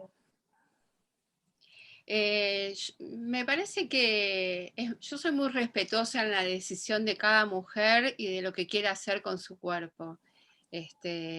Así que no lo podría poner en un campo moral, si está bien o mal. Me parece que hay que ver cada situación y juzgar. No me parece que es un camino para esto que contó Patricia, por ejemplo, como ejemplo, ¿no? Me parece interesante que las cosas que se hagan siempre sean en el campo respetuoso y amoroso, porque, no sé, se me vino a la cabeza algo que no tiene que ver, pero en la inseminación artificial también, digamos, ¿no? Hubo experiencias en España donde se conoce de quién se está hablando, quién es el donante, hacerlo de manera genuina, verdadera y amorosa con las cosas, digamos, y acompañando estos procesos, ¿no? Como, me parece que esto es fundamental. Yo quiero contestar algo que leí acaso, el tema de cesáreas. ¿Puedo? Porque hay una fantasía de decir que si la mujer tiene cesárea falla, ¿no? Como que está mal o bien también, ¿no? Como juzgar el parto bien o mal. Y me parece a mí que las cesáreas, cuando se plantean innecesarias, es el problema. No si está bien o mal una cesárea, sí cuando es innecesaria. Hay países en Europa que directamente no la tienen ni siquiera como elección, porque se sabe que aumenta la posibilidad de muerte, digamos, de las mujeres. Entonces directamente ni siquiera están en el campo de lo electivo, pero digamos, sabemos que acá en Argentina la cesárea es un puente a no quiero saber nada con este sistema bastante violento. Sabemos que hay mucho miedo, y en ese caso hay una experiencia para mí re linda en Suecia, que se llama los grupos Aurora, que se trabaja con las mujeres que deciden querer tener cesáreas, y decir, bueno, ok, perfecto, a ver, ¿cuál es tu miedo? Y empezar a trabajar subjetivamente qué es lo que pasa ahí. Entonces, me parece que valorar bien o qué es lo que debería hacer, para mí lo que debería hacer es estar informadas y poder tener la posibilidad de elegir, pero de verdad elegir, con todas las, no con mentiras diciendo, ay, te hago una cesárea a las 5 de la tarde y a las 7 estás bárbara. Eso no es elegir, y sin embargo hoy se ofrecen ese tipo de mentiras, digamos, ¿no? Entonces, yo contesto a esto de la cesárea que, bueno, si hubo violencia obstétrica, bueno, habrá que ver por qué se omitió información, porque la otra punta, y con esto termino, es la corresponsabilidad. Nosotros somos corresponsables de nuestros cuerpos. Nosotros tenemos que saber qué va a pasar con nuestro cuerpo. Eso también lo da la ley. No puede ser que me practiquen cualquier cosa y yo no estoy ni siquiera enterada y ni tomo mi decisión también, qué es lo que yo también quiero hacer con ese cuerpo. ¿Y por qué dárselo todo completamente al médico que tengo adelante? ¿Por qué darle ese poder completo y yo no tener mis propias posibilidades de entender qué me pasa a mí subjetivamente también? Bueno, eso es todo que quería comentar de algo, porque se habló ahí en el chat bastante de cesárea. Muy bien. Eneli, tengo otra pregunta para usted. Dice que los argumentos de los grupos antiderechos son algunos que hablan del gasto que sería legalizar el aborto. Si esto es así, con el proyecto de ley que propone la campaña. No, al revés, justamente hay estudios, hay una senadora, creo, que presentó un estudio sobre los costos, porque no nos olvidemos que cambió muchísimo. Ya, como les digo, todas las estadísticas nos revelan, y ya de muchas provincias también está, lo de Cava, que lo pueden ver en la página del programa de Cava, que está Viviana Mazur, y el Portnoy, no me acuerdo el nombre del doctor Portnoy, está muy estudiado porque son con misoprostol. El misoprostol tuvo el precio alto de los medicamentos, del aprovechamiento, sobre todo que tiene que ver con que era todo importado. Ahora ya se empezó a fabricar en Santa Fe y creo que en otra jurisdicción. O sea, no necesita internación. Son, hasta le diría que ahora a través con que el médico, porque con una ecografía es suficiente, es ambulatorio, o sea que es un mito eso, al revés, porque disminuyen las internaciones por complicaciones posteriores. Aparte, hay un tema fundamental. La legalización tiene que ver con la prevención.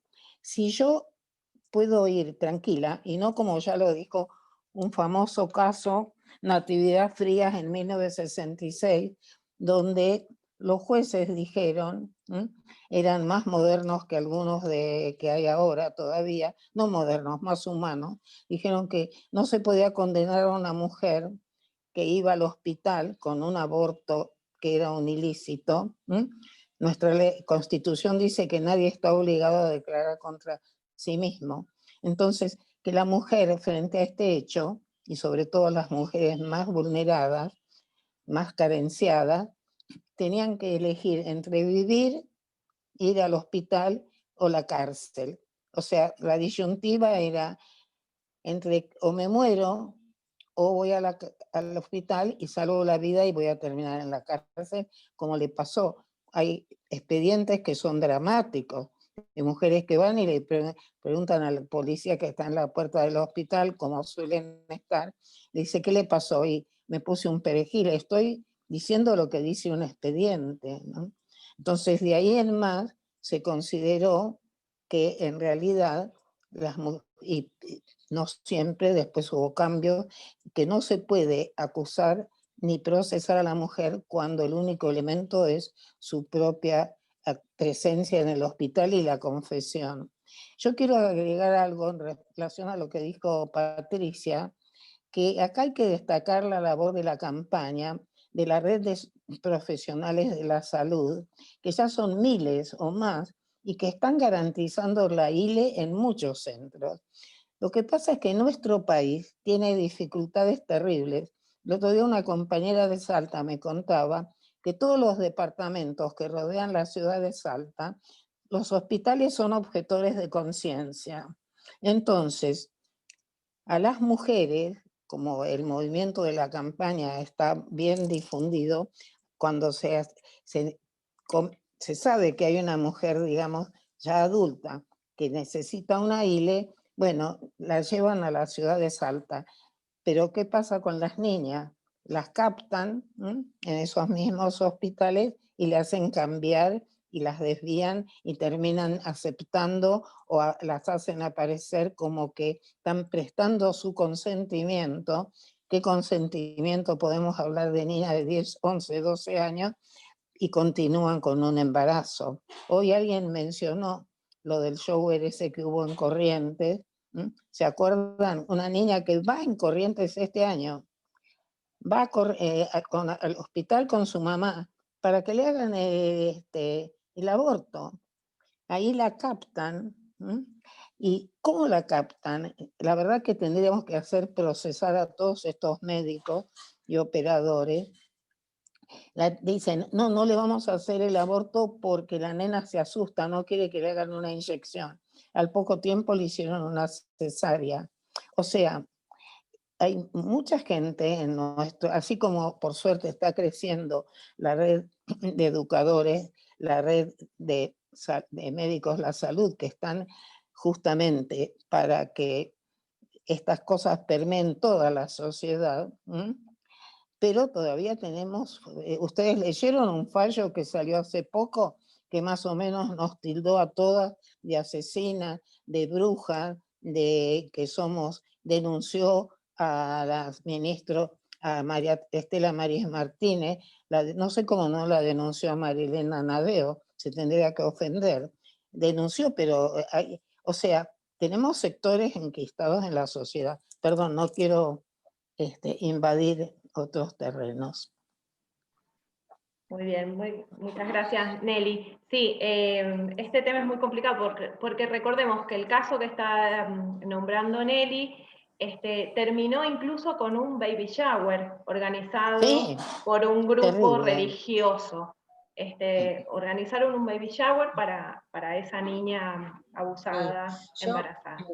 Ahí me parece, perdón, Luciana, una cosa más para agregar. Por un lado, esto mismo que dice Nelly de las falacias en relación al riesgo, ¿no? Decirle, bueno, un aborto puede traer un riesgo, esto puede ser riesgoso, como si no fuera más riesgoso continuar con el embarazo, digamos, ¿no? Un parto, una cesárea es mucho más riesgoso para el cuerpo de una niña que la interrupción de un embarazo en la semana que sea. Y por otro lado, también me parece que es algo que la ley y que la militancia necesita, es cómo acompañar esas decisiones, porque por supuesto hay un punto que es como el de esta niña de 11 años, pero también a nosotros, a mí me ha tocado acompañar a lo mejor alguna mujer adolescente de 14, 15, 16 años, que viene para interrumpir y que cuando accede para la entrega de la medicación, del misoprostol y demás, su familia, digamos, no la acompaña, ¿no? Y si bien, por supuesto, no necesita el aval ni la firma, no se puede sostener sola, digamos, ¿no? Y ahí me parece que esta cosa de, así como empezamos hablando del patronato y hemos aprendido que lo que sucede dentro de la casa no es el mundo de lo privado, es el mundo de los derechos, es el mundo de lo público, es cómo pensamos en cómo acompañar en esa decisión, porque no es tan fácil sostener esa decisión a cualquier edad, pero mucho menos en la adolescencia, cuando el sostén primario está en contra de esa decisión. Entonces cambia la decisión, no porque haya cambiado de parecer, sino porque hay una enorme dificultad en sostenerlo. No, pero perdón, Patricia, el problema es que eso no se puede invocar como el tema, se la escuchó a la niña, cumplí con la convención, la escuché y le hago caso. Lo que hay que trabajar es distinto porque es mucho más profundo. Ahí tendríamos que seguir y recomiendo que lean las observaciones número 12 y 14 de la convención, porque trabajar qué es el interés superior de un niño que hablamos tanto para una niña, es digamos, un aborto, que es algo que pasa, que es con pastillas, supongamos que todavía puede ser, que creo que son unos cuantos meses, algo que corta y puede retomar su infancia, o un embarazo que cada vez, por los datos que tengo, es más riesgoso el embarazo y el parto. Es condenarla. El interés superior también tiene que ver con el proyecto de vida. Es Sí. a una No, niña que de repente se le corta, yo se la deja sin infancia. acuerdo absolutamente, Nelly. Solo lo que quiero traer es a veces la dificultad que también No, tenemos no, estoy de cuando, acuerdo. cuando la Por eso. familia la Lógico. fuerza a cambiar la decisión, digamos, ¿no? Y Pero entonces ¿sabés qué nosotros... pasa? Patricia, los casos que yo estoy contando, y son muchos, son madres que van con su hija, o sea, familia, son casos de abuso intrafamiliar, Claro, porque yo estoy hablando de embarazos de menos de 15 años, porque sí, hasta los 15 años después el embarazo puede ser con la violación, no, digamos, hay relaciones consensuadas y hoy en día inclusive el Ministerio de Salud tiene todo un recorrido para sí, el derecho al aborto, inclusive de relaciones consensuadas hasta los 15 años. sí, sí, Entonces, lo que pasa es que eso requiere, y estoy de acuerdo plenamente con Patricia, un trabajo muy cuerpo a cuerpo, un Estado ujú, que se dedique mucho, y no estas mistificaciones. Ha habido casos que se ha comprobado que le prometen una casa, después la casa no aparece. total, O sea, seducen a la abuela, no le sí, dicen, no le dan supongamos si nace el niño, no le dan como la responsabilidad parental, que por la ley en esos casos la tendría la madre, se lo dan a la abuela. sí, ¿Por qué? Porque la madre no se le puede dar porque la llevó a la nena para que le hicieran el aborto. Hay sí, toda una sí, estructura muy perversa en esto, ¿no? totalmente, No, yo comprendo la absolutamente. dificultad que tienen. Absolutamente. No hay ni siquiera el acompañamiento, digo, porque a veces la posibilidad es la interrupción, es continuar con el embarazo o es continuar con la maternidad. Digo, continuar con el embarazo tampoco quiere decir una maternidad únicamente. Digo, existe la opción de la adopción y eso está muy poco trabajado también, es esforzarla a la maternidad sí o sí. Es espantoso, aparte, ¿cómo te van a hacer? Es lo peor, pero mucho peor que la subrogación de vientre, donde hay Sí, una autonomía relativa, pero no una voluntad. Acá es hacerla vivir a los 11, 12 años un proceso biológico para el cual su cuerpo ni está, y después encima que lo entrega, es terrible. Yo total. le quería, perdón, le puedo hacer una pregunta a Graciela Sturchik. Hoy vos dijiste que en el momento del embarazo empieza y aparece ya el padre y todo eso. A mí me gusta mucho Ferraioli, que es un jurista italiano, que él dice que no tendríamos que estar discutiendo macanas como el embrión, si tiene vida o no, que realmente hay hijo cuando la madre lo ahija, cuando la madre, la gestante, no la madre, porque es gestante nada más, lo considera hijo. Y muchas veces algunos dicen que esta historia de estas primeras semanas en realidad son porque es el tiempo que hay que darle a una mujer para ver si lo va a hijar o no lo va a hijar. Y me parece que eso es importante. Por eso hablar de madre o padre, nada más que como porque se implantó el embrión y empieza este proceso, ¿no? Este, ahí no me desubiqué con lo que, o no te entendí seguramente. Yo justamente lo que planteé es que son funciones, digamos, ¿no? No es la madre y el padre, sino que hay mecanismos que empiezan a constituirse, que no es que hay, bueno, porque ya está, yo tengo un test de embarazo, ya soy. Es todo un proceso que lleva a ejercer esa función, digamos, materna, y que la puede ejercer quien haga de madre, digamos, ¿no? Y ahí, por eso yo planteaba como función y no que es de una mujer, puede ser quien haga después mismo de que cuando nace el bebé, quién ejerce esa función materna. Son funciones parentales que hasta en algunos momentos son dinámicas. Puede ser que una función materna la ejerce un varón y la mujer haga de función paterna, digamos. A mí me gustó pensarlo desde este lugar porque en este paradigma de géneros diversos que hoy tenemos, posibles por suerte, son funciones. Y el hijo al crecer dentro del vientre de una madre y moverse y aparecer y verlo en una ecografía, empieza a ejercer ahí también su función en ese movimiento y en eso interpelarla a ella de que su cuerpo va creciendo porque está dentro de digamos, ese eje que está apareciendo, la interpela esta función y aparece desde ese lugar de hijo, digamos, ¿no? También yo creo que ahí es una función que empieza a constituirse y que es un proceso que lleva su tiempo, digamos, y que los 9 meses nos permite ir acomodando esa subjetividad, cada una en su tiempo y cada uno en su tiempo.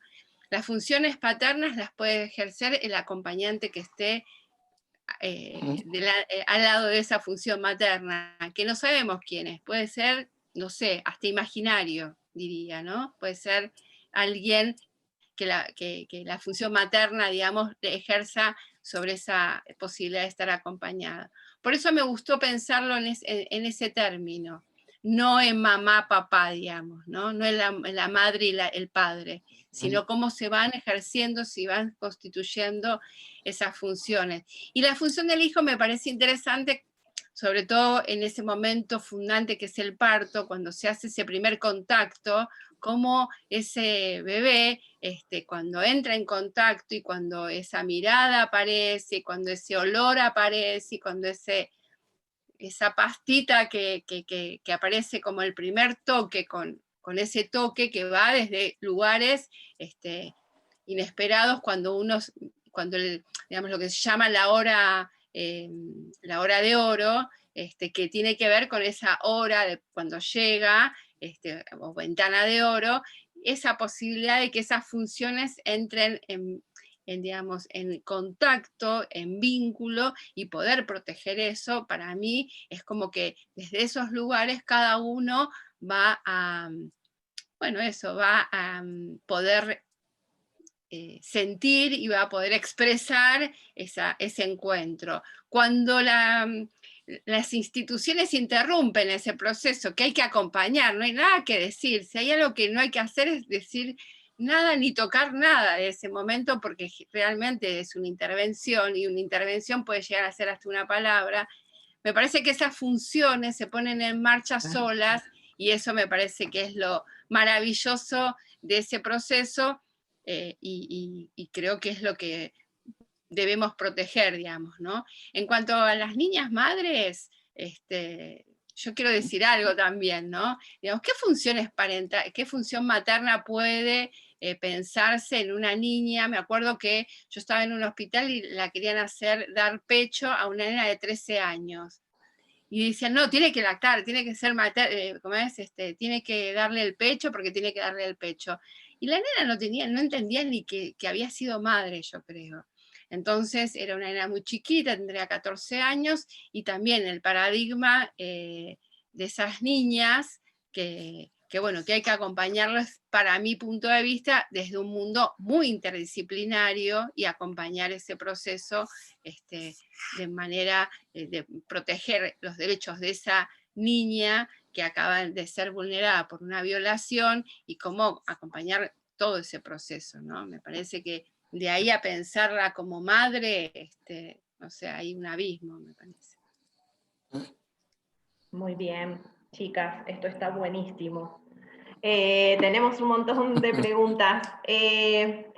Patricia, me preguntan si en las universidades, en las carreras, en las currículas universitarias, se capacita sobre parto humanizado y sobre parto para mujeres con HIV. A ver, están cambiando las currículas, pero no lo suficiente. En la carrera, en la licenciatura en obstetricia, por ejemplo, todo lo que tiene, si bien tienen mucha más formación en fisiología, parto humanizado sigue siendo un seminario optativo.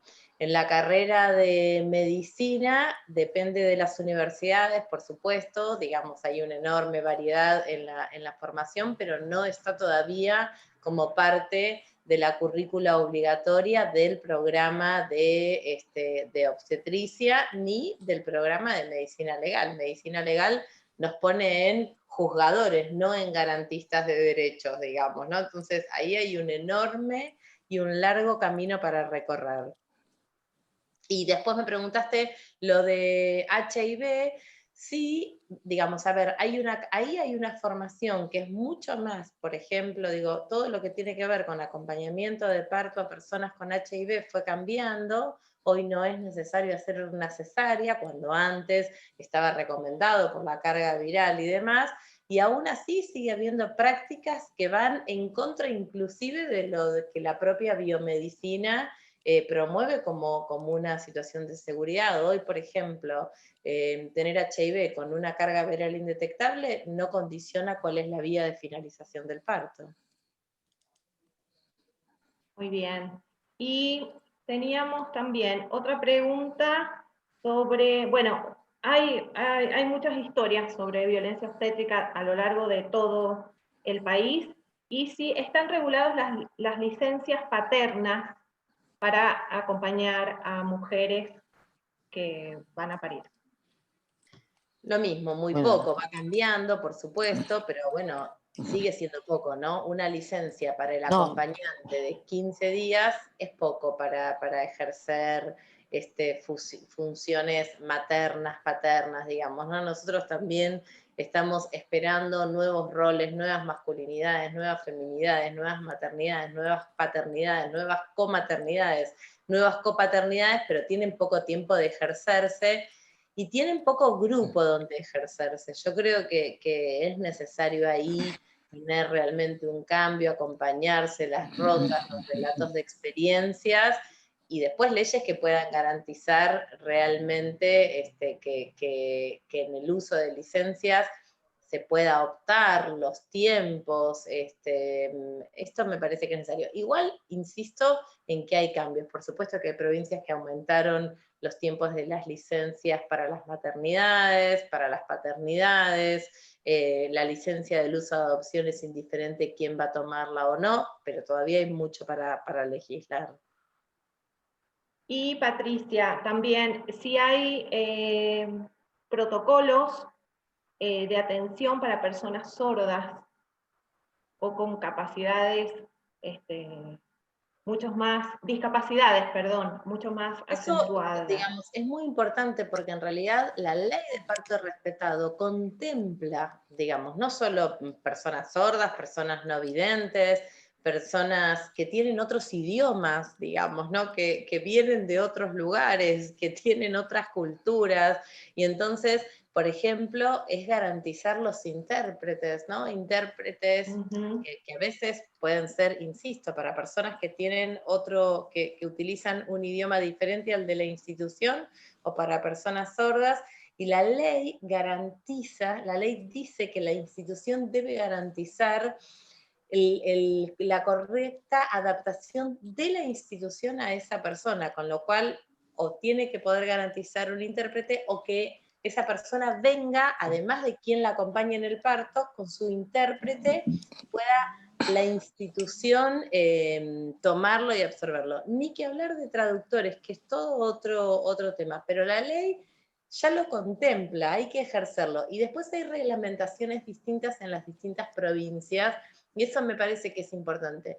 Neuquén tiene una reglamentación que es muy interesante, Mendoza tiene reglamentaciones, porque después las provincias tienen sus propias reglamentaciones en función de qué cosas van garantizando.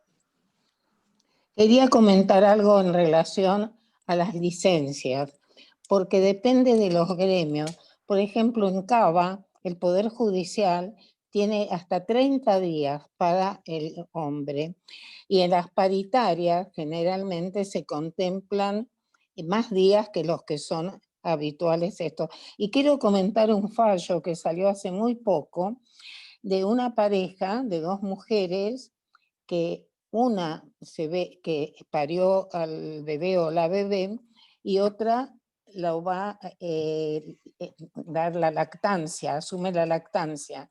Entonces, aquella que no parió tenía una licencia muy mínima, se la denegaron y un fallo se la concedió. O sea, cómo vamos cambiando la mirada en estas formas nuevas que aparecen, ¿no? porque la licencia también hay que tener mucho cuidado que no sea tan voluntaria o optativa, o sea, para forzar una responsabilidad conjunta de ambas partes, digamos, ambos mamás o papás, o mamá y papá como fueran, también hay que propiciar que se cumpla porque muchas veces hay muchos hombres que, en particular, que no la asumen, que prefieren, digamos, no tener esa posibilidad. Muy bien, muchas gracias. Bueno, estamos, la última, para Nelly, si se podrá vencer la resistencia de muchos senadores y diputadas. ¿Qué cálculo hace la campaña? No, por ahora nosotros los datos que tenemos son buenos. Lo que pasa que es muy particular el tema de las votaciones. Miren, hasta el momento de la votación se pelean los votos. Entonces, yo creo que tenemos, y además hay que tirarse a la pileta, porque el año próximo es un año que va a haber elecciones, y la tradición dice que en años eleccionarios no se puede plantear este tipo de problemática. Entonces, y además va a ser un año muy difícil con los efectos de la pandemia. Entonces, ahora yo creo, y eso quiero que comprenda, y es lo que ha transmitido la campaña, que esto, en cambio de debilitar al gobierno, lo va a fortalecer. Lo que pasa es que tenemos una forma tan distinta, los antiderechos y la campaña y todos ustedes, de valorar las cosas. Entonces, los antiderechos salieron a la calle con el tema del protocolo en la ciudad. El protocolo, como les expliqué, no creaba nada, no es que cambia, está poniendo en práctica un derecho que está desde 1921, y salieron a la calle, salieron sin barbijo. Esto fue hace unos meses, ya bajo la pandemia. Entonces, también yo creo que el gobierno y la campaña, que ahora sí está en una posición de exigir y de plantear, no lo hizo porque nosotras no íbamos a salir a la calle, no vamos a exponer a la gente, o a las jóvenes, a las niñas que nos acompañaron. Entonces creo que todos estos han sido los motivos por los cuales se dilató. Y pienso que también, por lo que ha trascendido, el gobierno quiere que se apruebe, ¿no? Entonces, parece ser que están los votos. Así que posiblemente el año próximo, en el curso, ya trabajemos sobre cómo hacer efectivos los derechos de la ley nueva de despenalización. Esperemos, ¿no? Muy bien, ¡Bravo! Bueno, muchas gracias. Muchas gracias. Queremos decirles que APDH forma parte de la campaña nacional por el derecho al aborto legal, seguro y gratuito, y en este espacio también queremos hacer nuestro reclamo para que llegue al Congreso y se apruebe el proyecto de aborto legal, porque es urgente y porque se trata de nuestras vidas, de decidir y de la libertad. Y nuestra libertad ni se negocia, ni se entrega, ni se pide, ni se suplica. Se exige y se defiende como cualquier otro derecho humano. Así que sea ley, compañeros. Gracias por participar. Acá el pañuelo. Ah, el pañuelo, a ver. ¿Dónde está? Tenemos el pañuelo. Muchas gracias a las expositoras. Pueden abrir sus micrófonos para saludar. Gracias, Patricia. ¡Bravo! Nelly. ¡Bravo! ¡Te adoro! Gracias, Graciela. ¡Qué genias! ¡Dale! Bueno. Muy bueno. Aborto compañera. legal en el hospital. Muchas gracias. Gracias. Aborto. Gracias, Juliana. Muchas gracias. Mujeres, Gracias. compañeros, varones también que nos acompañan. Gracias, compañera. Gracias. Que sea ley. Muy bien, Luciana. Gracias. ¡Brava! Que sea ley, gracias. Será ley, será ley. Será ley. Así es. Gracias, compañeros. toca. Ahora cómo me voy. Gracias, Nelly. Gracias, muchas gracias. Gracias Decir a vos. aborto Gracias, legal, Patricia. no sea pena capital. Ahora. Muy bien. Aborto legal en el hospital. Chau, compañeras. Así Chau, es. Luciana. Gracias. Muchas gracias, compañera. Chao, gracias, buenas noches. Excelente charla. Chao, gracias. Gracias. Chao, Gracias. gracias. Chao, nos vemos.